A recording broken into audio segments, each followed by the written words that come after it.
সাংসদ হিসাবে যা প্রাপ্য তার বেশি সুরক্ষা দেওয়া হবে না অভিষেক বন্দ্যোপাধ্যায়কে।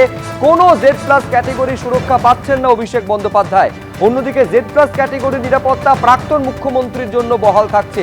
ভিআইপি নিরাপত্তা নিয়ে পুনর্বিবেচনা করা হয়েছে। যার যা প্রাপ্য তার বেশি নিরাপত্তা তাকে দেওয়া হবে না বলে সিদ্ধান্ত হয়েছে।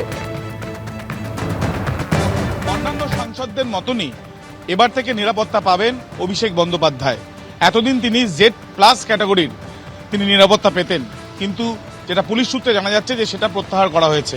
আমরা দাঁড়িয়ে রয়েছি অভিষেক বন্দ্যোপাধ্যায়ের বাড়ির সামনে, এবং সেই বাড়ির সামনে কিছু মানুষ এখানে আসছেন, এবং সেই জন্য একটি QRT ভ্যান বাইরে থাকলেও ডান দিকের ছবিটা দেখাবো। এখানে প্রত্যেক দিন আমরা দেখতাম যে অন্যান্য সময় এখানে সিকিউরিটির জন্য বা নিরাপত্তার জন্য এখানে অনেক পুলিশ অফিসাররা, কর্মীরা, এমনকি মহিলা পুলিশ তারাও এখানে উপস্থিত থাকতেন।